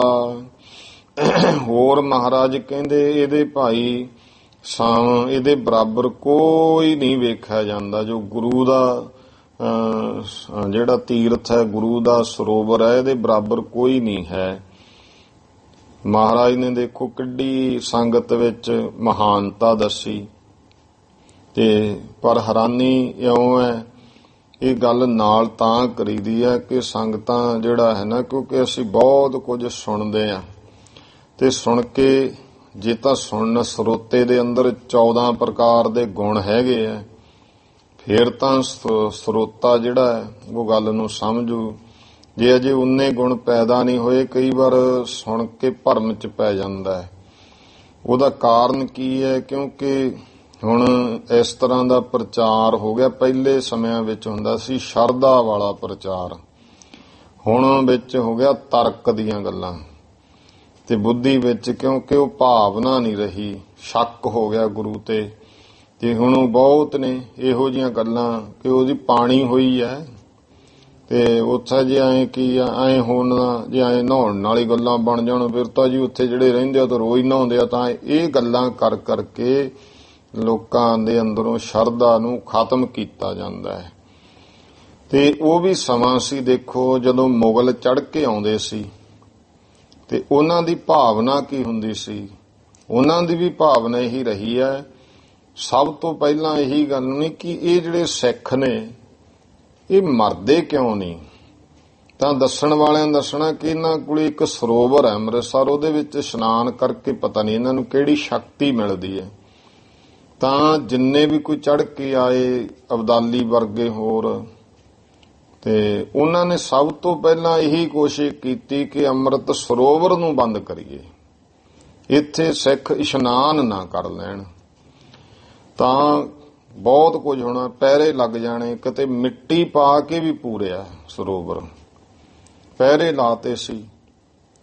ਤੇ ਜਿਹੜੇ ਸਿੰਘ ਹੁੰਦੇ ਸੀ ਨਾ, ਉਹ ਰਾਤ ਬਰਾਤੇ ਆਉਂਦੇ ਹੁੰਦੇ ਸੀ, ਤੇ ਚਿਕਨੀਆਂ ਝਕਾਨੀ ਦੇ ਕੇ ਇਸ਼ਨਾਨ ਕਰਕੇ ਭੱਜ ਜਾਂਦੇ ਹੁੰਦੇ ਸੀ। ਅੰਮ੍ਰਿਤ ਸਰੋਵਰ ਦੇ ਵਿੱਚ ਇਸ਼ਨਾਨ ਕਰਨ ਦੇ ਵਾਸਤੇ ਸੈਂਕੜੇ ਸ਼ਹੀਦੀਆਂ ਹੋਈਆਂ, ਪਰ ਜਿਹੜੇ ਸਮੇਂ ਦੀ ਸਰਕਾਰ ਸੀ, ਮੁਗਲਿਆ ਸਰਕਾਰ, ਉਹਨਾਂ ਦੀ ਕੋਸ਼ਿਸ਼ ਹੁੰਦੀ ਅਸੀਂ ਇਸ਼ਨਾਨ ਨਹੀਂ ਕਰ ਦੇਣਾ ਇੱਥੇ ਸਿੱਖ ਨੂੰ ਕਿਸੇ ਨੂੰ, ਤੇ ਹੋ ਸਕੇ ਤਾਂ ਇਹਨੂੰ ਮਿੱਟੀ ਪਾ ਕੇ ਪੂਰੋ ਬੰਦ ਹੀ ਕਰ ਦਿਓ, ਹਟੇ ਨਾ। ਜਦੋਂ ਐਂ ਸ਼ਹੀਦੀਆਂ ਹੋਣ ਤੋਂ ਬਾਅਦ ਵੀ ਨਾ ਹਟੇ, ਕਿ ਫਿਰ ਵੀ ਚਾਹੇ ਸਿੱਖਾਂ ਦੀਆਂ ਜਾਨਾਂ ਵੀ ਜਾ ਰਹੀਆਂ ਸੀ, ਫਿਰ ਵੀ ਇਸ਼ਨਾਨ ਕਰਨੋਂ ਨਾ ਹਟੇ। ਤਾਂ ਫਿਰ ਉਹ ਕਹਿੰਦੇ ਵੀ ਇਉਂ ਕਰੋ, ਇਹਨੂੰ ਮਿੱਟੀ ਪਾ ਕੇ ਬੰਦ ਕਰ ਦੇ। ਤਾਂ ਹਟਦੇ ਨਹੀਂ, ਤਾਂ ਮਰਨ ਤੋਂ ਹੀ ਡਰਦੇ ਇਸ਼ਨਾਨ ਕਰਦੇ ਆ। ਉਹ ਸਮਾਂ ਲੰਘ ਗਿਆ, ਤੇ ਉਹ ਜਿਹੜੇ ਮੁਗਲ ਸੀ ਨਾ, ਉਹ ਹੁਣ ਦੇਖੋ ਗੁਰੂ ਦਰ ਤੇ ਆ ਕੇ ਫਿਰ ਵੀ ਫਲ ਉਹਨਾਂ ਨੂੰ ਇਹ ਮਿਲ ਗਿਆ ਕਿ ਉਹਨਾਂ ਨੇ ਸਿੱਖਾਂ ਦੇ ਘਰੇ ਜਨਮ ਲੈ ਲਿਆ। ਉਹਨਾਂ ਵਿੱਚ ਜਿਹੜੇ ਸਿੱਖਾਂ ਦੇ ਘਰੇ ਜਨਮ ਲੈ ਕੇ ਕੁਝ ਬਣ ਗਏ ਪ੍ਰਚਾਰਕ, ਤੇ ਉਹ ਪ੍ਰਚਾਰਕਾਂ ਨੇ ਫਿਰ ਉਸੇ ਰੂਪ ਵਿੱਚ ਹੁਣ, ਉਦੋਂ ਤਾਂ ਸੀ ਮਿੱਟੀ ਪਾ ਕੇ ਸਰੋਵਰ ਨੂੰ ਪੂਰਿਆ ਜਾਂਦਾ ਕਿ ਤਾਂ ਕਿ ਸਿੱਖ ਇਸ਼ਨਾਨ ਨਾ ਕਰਨ। ਹੁਣ ਉਹ ਪ੍ਰਚਾਰਕ ਕਥਾ ਕਰਕੇ ਉਹਨੂੰ ਬੰਦ ਕਰਦੇ ਆ, ਸਰੋਵਰ ਨੂੰ ਆਪਣੀ ਕਥਾ ਨਾਲ ਪੂਰਨ ਦਾ ਯਤਨ ਕਰਦੇ ਆ। ਲੋਕਾਂ ਅੰਦਰ ਇਹ ਗੱਲਾਂ ਕਹਿ ਕਹਿ ਕੇ ਕਿ ਐਂ ਇਸ਼ਨਾਨ ਦਾ ਕੋਈ ਫਲ ਨਹੀਂ। ਕੋਸ਼ਿਸ਼ ਉਹੀ ਹੈ ਕਿ ਹੁਣ ਮਨਾ ਸਿੱਖ ਇਸ਼ਨਾਨ ਕਰਨ। ਇਸ ਕਰਕੇ ਪਹਿਲਾਂ ਤਾਂ ਮਿੱਟੀ ਨਾਲ ਪੂਰਦੇ ਸੀ, ਹੁਣ ਇਹ ਇੱਕ ਤਰ੍ਹਾਂ ਨਾਲ ਆਪਣੇ ਲੈਕਚਰ ਦੇ ਜਿਹਨੂੰ ਇੱਕ ਕਥਾ ਦਾ ਨਾਮ ਦਿੰਦੇ ਆ। ਕਥਾ ਤਾਂ ਵੈਸੇ ਜਿਹੜੀ ਹੈ ਨਾ ਬਹੁਤ ਘੱਟ ਹੋ ਰਹੀ ਹੈ। ਕਥਾ ਇਹ ਲੈਕਚਰਬਾਜ਼ੀਆਂ ਹੁੰਦੀਆਂ ਅਸਲ ਵਿੱਚ। ਇਹਨਾਂ ਲੋਕਾਂ ਨੇ ਲੈਕਚਰਾਂ ਨੂੰ ਕਥਾ ਬਣਾ ਲਿਆ, ਬਹੁਤ ਵੱਡਾ ਫਰਕ ਹੈ। ਤੇ ਹੁਣ ਉਹ ਆਪਣੇ ਬੋਲਾਂ ਨਾਲ ਪੂਰਨ ਦਾ ਯਤਨ ਕਰਦੇ ਆ। ਦੇਖੋ, ਮੁਗਲਾਂ ਨੇ ਸਿੱਖਾਂ ਨੂੰ ਸ਼ਹੀਦ ਕੀਤਾ ਕਿ ਇੱਥੇ ਇਸ਼ਨਾਨ ਨਾ ਕਰਨ, ਮਿੱਟੀ ਨਾਲ ਪੂਰਿਆ ਇਸ਼ਨਾਨ ਨਾ ਕਰਨ। ਸਿੱਖ ਫਿਰ ਵੀ ਨਹੀਂ ਹਟੇ।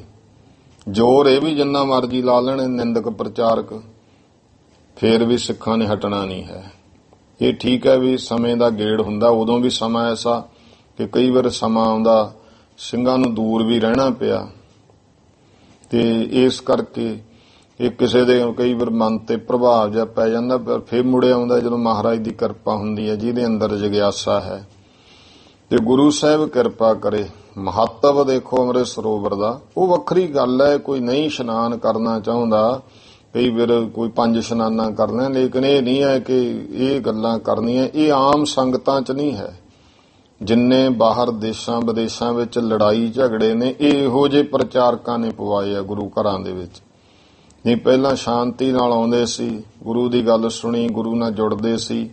ਹੁਣ ਉਹ ਜੋੜਨ ਵਾਲੀਆਂ ਗੱਲਾਂ ਤਾਂ ਖਤਮ ਹੋ ਗਈਆਂ। ਜੋ ਬੈਠ ਕੇ ਗੁਰੂ ਮਹਾਰਾਜ ਦੇ ਦਰਬਾਰ 'ਚ ਸਵਾਏ ਟੀਕਾ ਟਿੱਪਣੀਆਂ ਤੋਂ ਕੋਈ ਗੱਲ ਨਹੀਂ, ਅਸ਼ਰਦਕ ਗੱਲਾਂ ਤੋਂ ਬਿਨਾਂ ਕੋਈ ਗੱਲ ਨਹੀਂ ਹੈ। ਇਸ ਕਰਕੇ ਇਧਰੋਂ ਬਚਣਾ ਚਾਹੀਦਾ ਹੈ। ਗੁਰੂ ਸਾਹਿਬ ਕਿਰਪਾ ਕਰ ਰਹੇ ਆ। ਮਹਾਤਮ ਮਹਾਰਾਜ ਕਹਿੰਦੇ, ਭਾਈ ਗੁਰੂਆਂ ਵਿੱਚੋਂ ਗੁਰੂ ਸ੍ਰੀ ਗੁਰੂ ਨਾਨਕ ਦੇਵ ਪਾਤਸ਼ਾਹ, ਜਿਨ੍ਹਾਂ ਦੀ ਗੁਰਤਾ ਗੱਦੀ ਤੇ ਸਾਡੇ ਪਿਤਾ ਸਤਿਗੁਰੂ ਜੀ ਬਿਰਾਜਮਾਨ ਹੋਏ, ਕਿ ਇਉਂ ਜਿਹੜਾ ਗੁਰੂ ਦਾ ਸਰੋਵਰ ਹੈ, ਮਹਾਤਮ ਗੁਰਸਰ ਕੇਰਾ ਅਪਰਨਾ ਜਿਨਸ ਕੇ ਸਮ ਕਿਤ ਹੇਰਾ। ਹੋਰ ਭਾਈ ਜੀ ਦੇ ਬਰਾਬਰ ਕੋਈ ਨਹੀਂ ਵੇਖਿਆ ਜਾਂਦਾ ਹੈ। ਰਚਿਓ ਚਾਹੇ ਤੀਰਥ ਅਬ ਸੋਈ। ਤੋ ਉਹ ਤੀਰਥ ਭਾਈ ਹੁਣ ਅਸੀਂ ਇੱਥੇ ਰਚਣਾ ਚਾਹੁੰਦੇ ਹਾਂ। ਕਰੈ ਕਾਰ ਸੁਖ ਪਾਵੈ ਸੋਈ। ਜਿਹੜਾ ਕੋਈ ਭਾਈ ਇੱਥੇ ਸੇਵਾ ਕਰੇਗਾ ਉਹ ਸੁਖ ਪਾਵੇਗਾ। ਇਤਨੇ ਮਾਹੇ ਝਗਰ ਤੇ ਮਹਾ। ਇੰਨੇ ਨੂੰ ਬਹੁਤ ਆਪਸ ਵਿੱਚ ਝਗੜਾ ਕਰਦੇ ਹੋਏ, ਦੰਪਤ ਚੱਲ ਆਏ ਗੁਰ ਜਹਾਂ। ਜਿੱਥੇ ਗੁਰੂ ਸਾਹਿਬ ਬੈਠੇ ਨੇ, 2 ਦੰਪਤ, ਇਸਤਰੀ ਤੇ ਪੁਰਸ਼, ਪਤੀ ਪਤਨੀ ਦੰਪਤੀ, ਉਹ ਚੱਲ ਕੇ ਆ ਗਏ। ਸੋਏ ਪ੍ਰਸੰਗ ਛੋਰ ਤੇ ਬਰਨ। ਕਿ ਉਹੀ ਪ੍ਰਸੰਗ ਜਿਹੜਾ ਹੈ, ਇਉਂ ਛੋਰ ਤੇ ਬਰਨ, ਬੜੇ ਉਹਨਾਂ ਨੇ ਆਪਣੇ ਜਿਹੜਾ ਹੈ ਦੇਖੋ ਉੱਚੀ ਆਵਾਜ਼ ਸ਼ੋਰ ਦੇ ਨਾਲ ਉਹਨਾਂ ਨੇ ਆਪ ਦੀ ਗੱਲ ਦੱਸੀ। ਜਥਾ ਸੁਧਾ ਸਰ ਬਿਦ ਤੈ ਕਰਨ। ਇਹ ਜਾਣੋ ਵੀ ਜਿਸ ਤਰ੍ਹਾਂ ਸੁਧਾ ਸਰ ਅੰਮ੍ਰਿਤ ਸਰੋਵਰ ਨੂੰ ਹੀ ਪ੍ਰਗਟ ਕਰਨਾ ਸਤਿਗੁਰਾਂ ਨੇ। ਮਾਝੇ ਦੇਸ਼ ਪੁਰੀ ਇੱਕ ਹੈ। ਮਾਝੇ ਦੇਸ਼ ਵਿੱਚ ਭਾਈ ਇੱਕ ਨਗਰ ਹੈ। ਪੱਟੀ ਨਾਮ ਜਿਸੀ ਕੋ ਕਹੈ। ਜਿਹਦਾ ਨਾਮ ਪੱਟੀ ਸ਼ਹਿਰ ਕਹਿੰਦੇ ਹਨ। ਤਹਿ ਕੋ ਨ੍ਰਿਪ ਲਗ ਰਾਜ ਕਰੰਤਾ। ਪੱਟੀ ਸ਼ਹਿਰ ਦਾ ਚੌਧਰੀ ਰਾਜਾ, ਛੋਟਾ ਰਾਜਾ ਸੀ ਜਿਹੜਾ ਇੱਥੇ ਪੱਟੀ ਸ਼ਹਿਰ ਤੇ ਹੀ ਆਪਣਾ ਰਾਜ ਕਰਦਾ ਸੀ। ਤੁਰਕਨ ਤੇ ਅਨੁਸਾਰ ਰਹੰਤਾ। ਜਿਹੜਾ ਤੁਰਕਾਂ ਦੇ ਅਨੁਸਾਰ ਰਹਿੰਦਾ ਸੀ, ਭਾਵ ਕਿਉਂਕਿ ਰਾਜ ਤੁਰਕਾਂ ਦਾ ਸੀ, ਉਹਨਾਂ ਦੀ ਅਧੀਨਗੀ ਵਿੱਚ ਰਾਜ ਕਰਦਾ ਸੀ। ਤਿਸ ਗ੍ਰਹਿ ਸੁਤਾ 7 ਜਨਮਾਈ। ਉਹਦੇ ਘਰ ਭਾਈ 7 ਪੁੱਤਰੀਆਂ ਨੇ ਜਨਮ ਲਿਆ ਹੈ। ਬਦਤ ਆਰ ਬਲ ਰੂਪ ਸੁਹਾਈ। ਇਹ ਉਮਰ ਵਧੀ ਬਹੁਤ ਹੀ ਸੋਹਣੇ ਸੁੰਦਰ ਸਰੂਪ ਵਾਲੀਆਂ ਸੋਭਦੀ ਐ। 3 ਮੋਹ ਏਕ ਹੁਤੀ 7 ਸੰਗਨ। ਉਹਨਾਂ ਦੇ ਵਿੱਚ ਇੱਕ ਲੜਕੀ ਉਹ ਸਤਸੰਗਨ ਸੀ, ਭਾਵ ਕੋਈ ਸਾਧੂ ਪੁਰਸ਼ ਗੁਰਮੁਖ ਆਉਂਦੇ ਸਾਸੰਗ ਕਰਦੀ ਸੀ। ਆਲਪ ਆਰ ਬਲ ਕੋਮਲ ਅੰਗਨ, ਉਹਦੀ ਛੋਟੀ ਉਮਰ ਸੀ, 7 ਵਿੱਚੋਂ ਕੋਮਲ ਅੰਗਨ ਭਾਵ ਕੋਮਲ ਸਰੀਰ ਵਾਲੀ, ਸਭ ਤੋਂ ਛੋਟੀ, ਅਲਪ ਛੋਟੀ ਉਮਰ ਵਾਲੀ ਹੈ। ਪ੍ਰਭ ਕੇ ਗੁਣ ਸੰਤਨ ਤੇ ਸੁਨੇ, ਉਹਨੇ ਸੰਤ ਪੁਰਸ਼ਾਂ ਤੋਂ ਵਾਹਿਗੁਰੂ ਪਰਮੇਸ਼ਰ ਦੇ ਗੁਣ ਸੁਣੇ ਹਨ।